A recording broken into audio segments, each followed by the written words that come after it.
800 বছরের ব্যবধানে দ্বিতীয় যে শাসক পালিয়েছে সেই বেগম লক্ষণ সেন তার পলায়নের 36 জুলাই খুব কাছাকাছি চলে আসছে।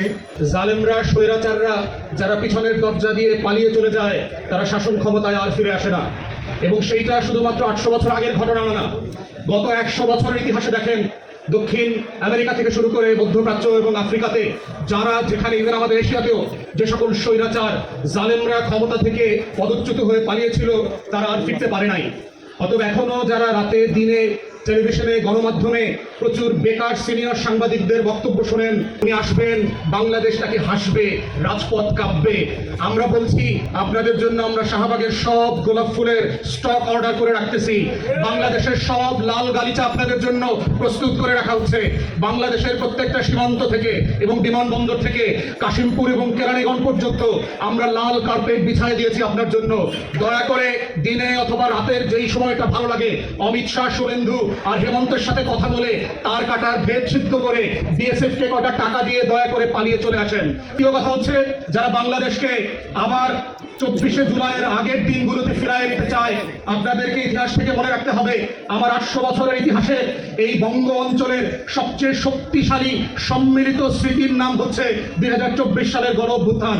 বাংলাদেশের যেই জেনারেশন এবং যেই তথ্য প্রযুক্তির বাস্তবতার কারণে গত 800 বছরে আমার লড়াইয়ের সংগ্রামের এত বড় কোনো ঘটনা ঘটে নাই যেটা 8 বছরের শিশুর কাছেও স্মৃতি হিসাবে রয়ে গেছে।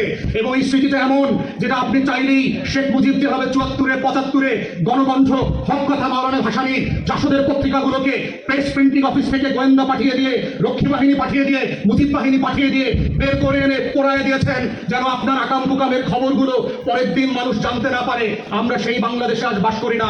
ঢাকা বিশ্ববিদ্যালয়ের লাইব্রেরিতে 72 থেকে 75-এর পত্রিকা পাওয়া যায় না। গত আওয়ামী ফ্যাসিবাদের আমলে তারা এগুলো এখান থেকে হাইজ্যাক করে, কিডন্যাপ করে লুকায় ফেলছে।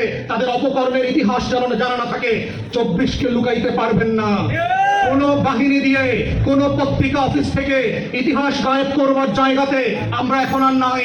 কারণ বাংলাদেশের কোটি কোটি মানুষ 24-এর ইতিহাস তার মেধায়, তার স্মৃতিতে, তার অন্তরে ধারণ করে পথ চলে। 800 বছরের সবচেয়ে শক্তিশালী সম্মিলিত স্মৃতি, মোস্ট পাওয়ারফুল হিস্টোরিক্যাল এবং কালেকটিভ মেমোরিকে মুছে দেওয়ার কোনো সুযোগ বাংলাদেশে আর কোনোদিন ফিরে আসবে না। তাই আমরা বর্তমান সরকারকে মনে করিয়ে দিতে চাই, আওয়ামী লীগের বয়াল এবং আওয়ামী লীগের ব্যবসায় হাত দিয়ে দোকান পরিচালনা করতে পারবেন না।